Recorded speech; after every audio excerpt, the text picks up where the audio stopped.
Hello,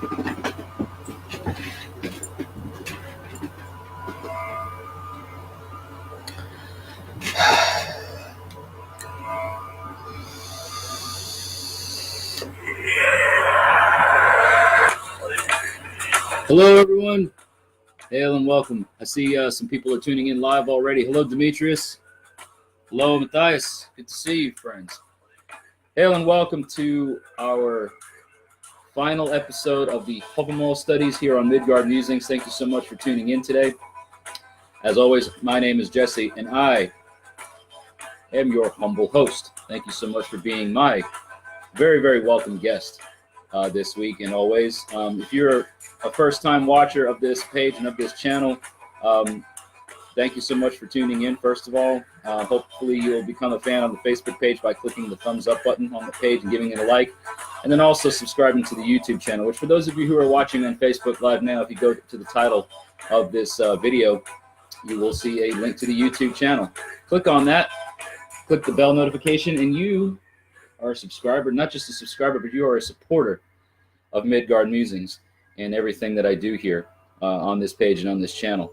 But like I said, today we are going over the final 9 or 10 stanzas. I think today it's 10, but we have been doing a 9 stanza a week format studying the Hávamál since about April or May. I think it may have even been March, believe it or not. I think March is our first video that we put up here on this channel. And we have been reading and studying the Hávamál from Dr. Jackson Crawford's version of the Poetic Edda, which if you don't have a copy of this, that's totally fine. Some of you may already have copies of the Hávamál published by a different author. For instance, I have a pocket Hávamál, the Benjamin Thorpe version, which if you are reading along in that format, you may notice that there are some differences in stanza locations. So if, for instance, if I say we're at stanza 145, you know, your version of Hávamál may say stanza 141 or 142. There may be just some slight discrepancies there. And of course, the version of how it's translated and the words of things may just be slightly different. Nonetheless, hopefully that what you followed from this channel and from this page during the Hávamál studies has been helpful to you. At least I hope so. But today, again, like I said, is the final study of the Hávamál of Dr. Jackson Crawford's translation. Stay tuned to the end of the video, because for those that were perhaps wondering what the next step is for Midgard Musings, I'm going to be revealing that at the end of this video. So you definitely want to stay tuned in for that. And be sure that you're a follower and a subscriber on the Facebook page and on the YouTube channel, so that way you never miss any of the updates that I post. So before we get started, as is customary, we will light the candle, light our incense right over here, and pour the delicious Einstock beer. So hail to you all, and thank you again for tuning in and watching today. I'm excited to finish up this portion of our journey and reveal to you what the next step, or what the next path, or what the next direction and path leads to. I think you guys will be really super excited about where we're going, the direction that we're going. I know I am. The scent that we have burning for our incense today is cedar, which is one of my personal favorites. Just going to go ahead and set that up front just a little bit outside of view, so that way we're not just overwhelmed by the amazing scent of it. And let's go ahead and pour ourselves this really awesome, delicious berry ale, Icelandic Arctic berry ale from the wonderful folks at Einstock Brewing Company there in Iceland. So please make yourselves comfortable, pull up a chair, pull up a brew of your choice, or a beverage of your choice, and let's get this started here. All right. I'm just doing one today. I usually pour 2 in here, but I only have 1 can left, and I like to make things last as much as possible. So I'm just going to do the 1 can today. All right, everyone. Thank you again for watching. If you're watching, tuning in now, go ahead and like this video, share it around, tag your friends. invite them to join us today as we finish up the Hávamál. Very excited. Hail and skull to all of you.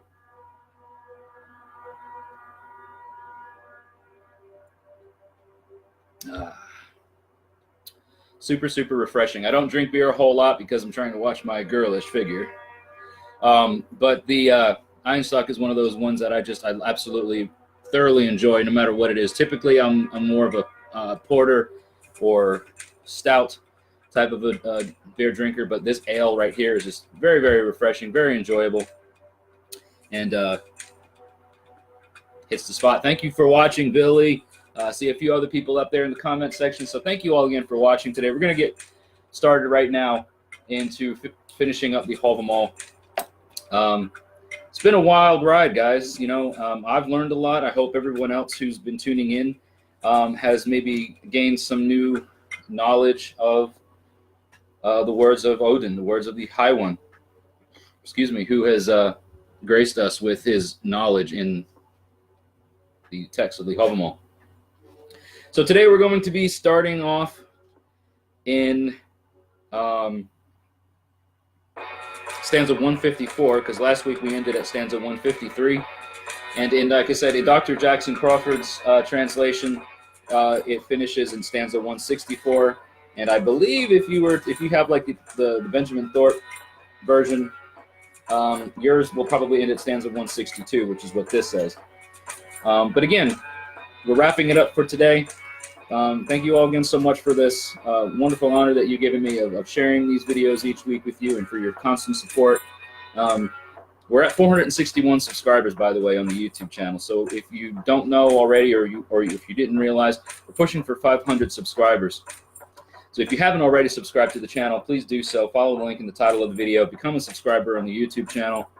Invite your friends to do the same. Share it around. Let's get to 500 subscribers before the end of August.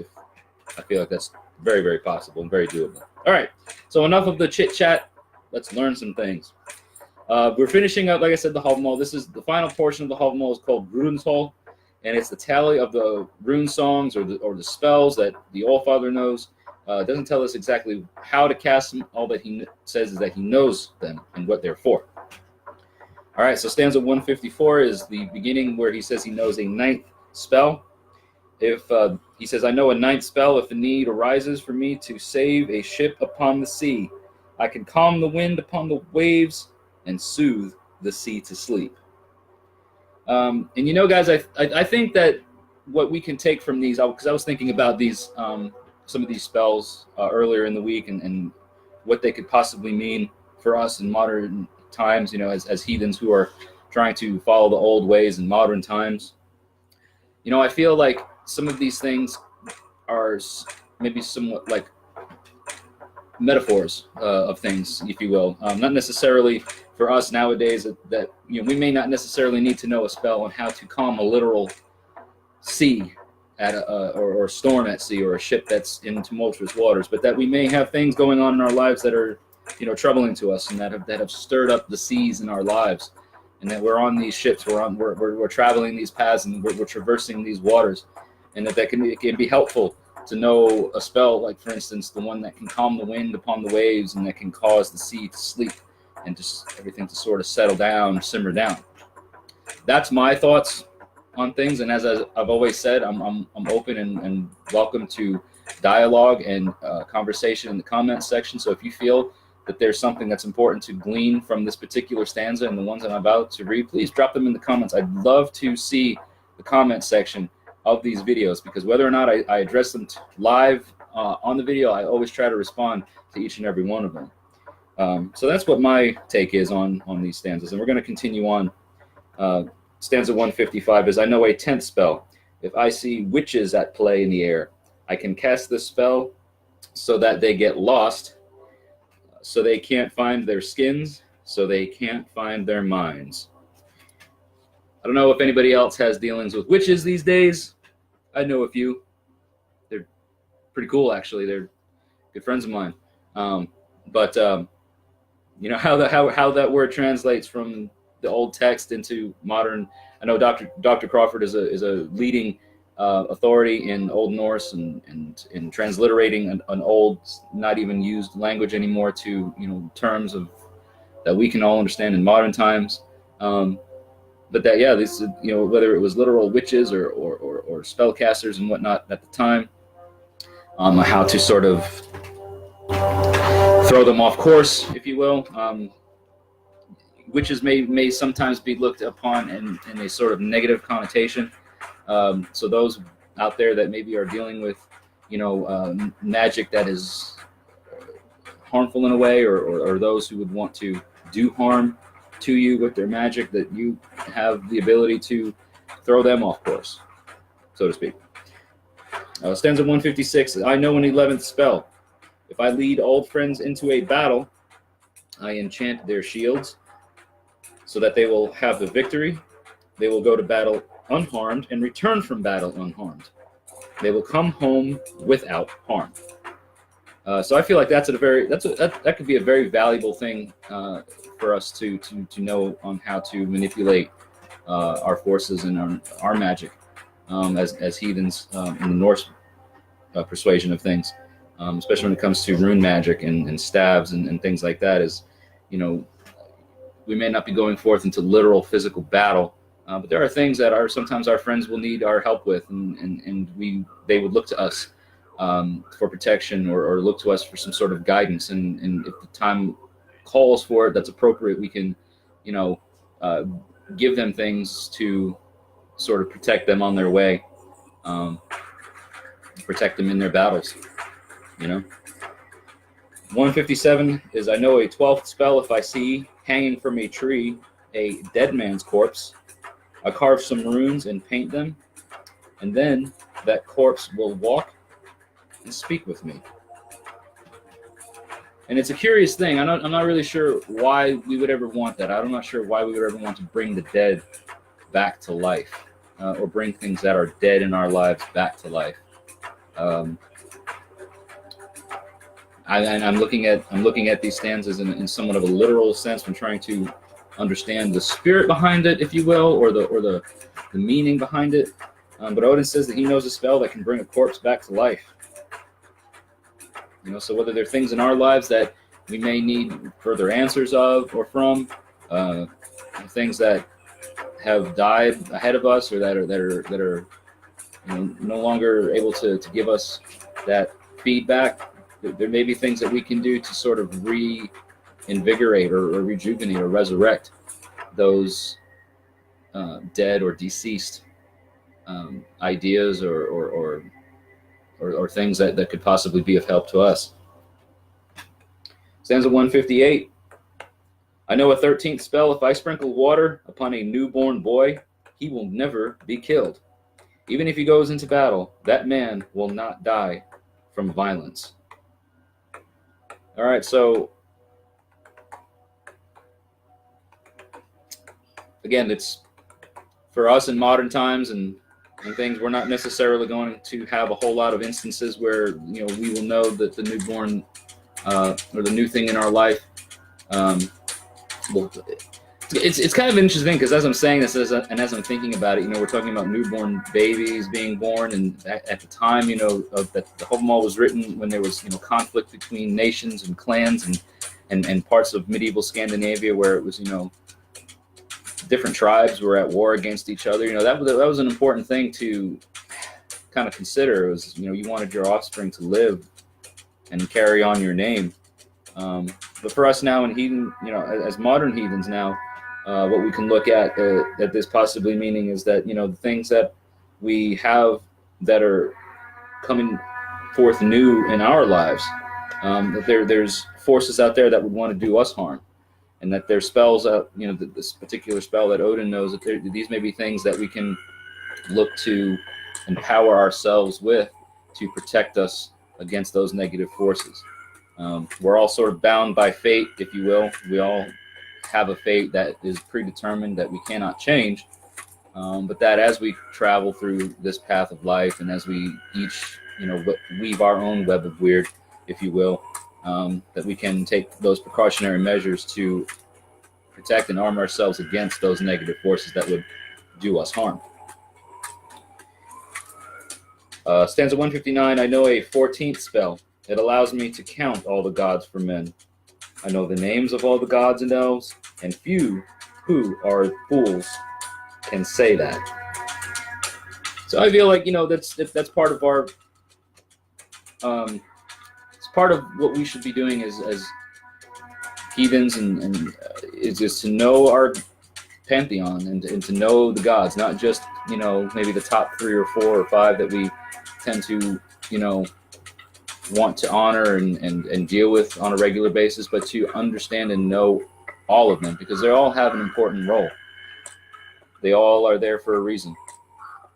So it's important for us to know their names and their purposes, and to honor them all, not just to sort of be stuck on 2 or 3 or 4 or even whatever, just we can certainly, I think the gods will call to us in different ways, and there may be some that call to us in ways that others don't call to others.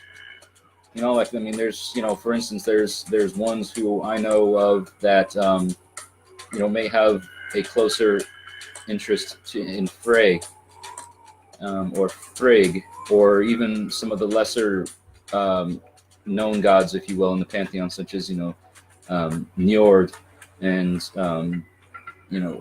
some of the giants even, Skadi and Ulur, and, some of these other gods that are important in our lore, but that don't always get the recognition. I feel like it's important for us as heathens to understand and know all of our gods and honor them accordingly,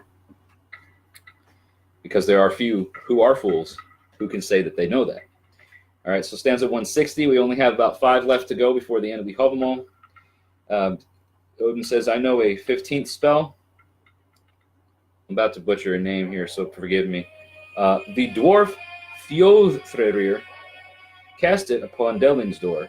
He conjured power for the gods and courage for the elves. They knew Odin.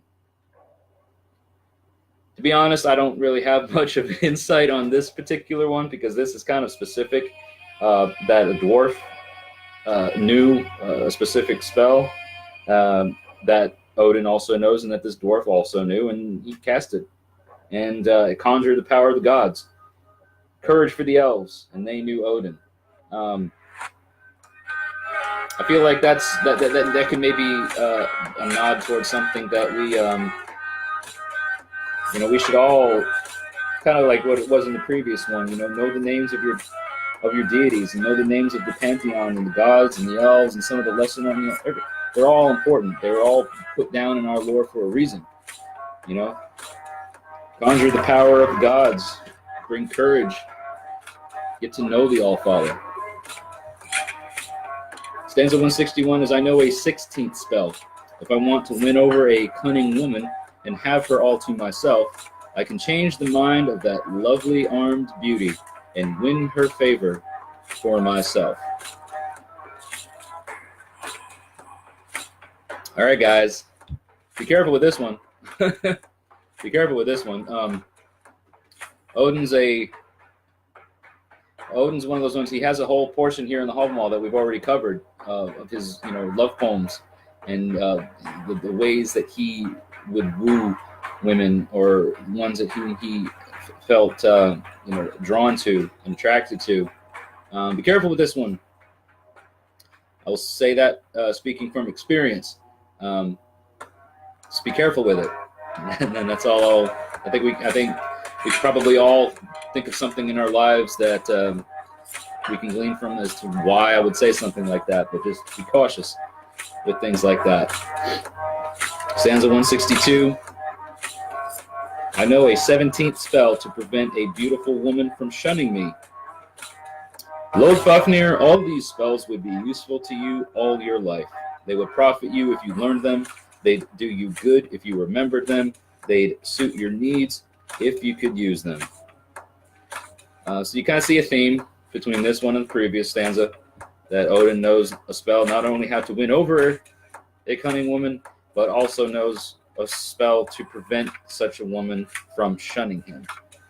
So we should all kind of be careful, I guess, and cautious in how we utilize these sorts of spells.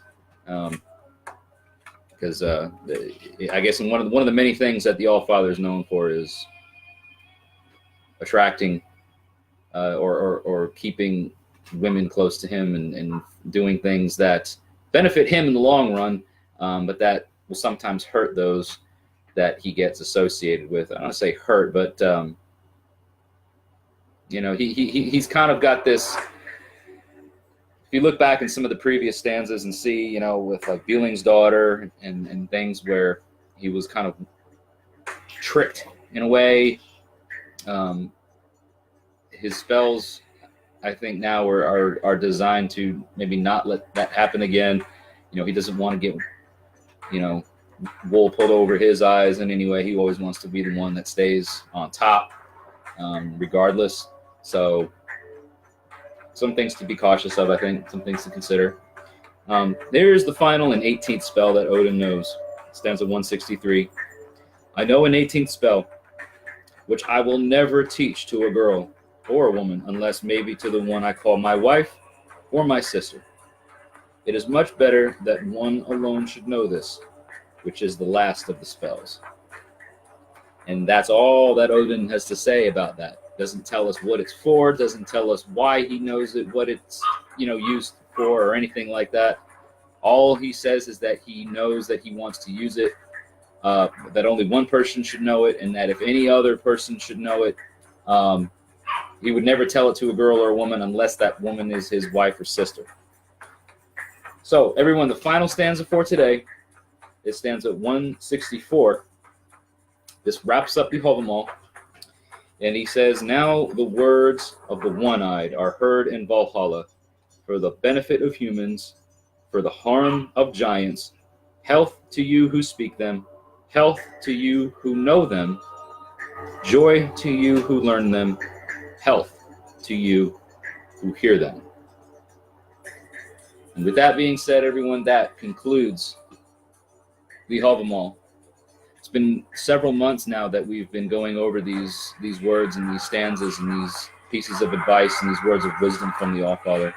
And they can and do benefit us. They will bring us health, bring us joy, bring us all these wonderful things if we heed them, if we listen to them, if we hear them, if we learn them. So I hope that everyone has gleaned something each week during this study time that we've been reading these stanzas. And I also hope that it doesn't end for you here, because just like me, just because we finished reading the Hávamál today, this won't stop me from continuing to glean from and read from the Hávamál, every day.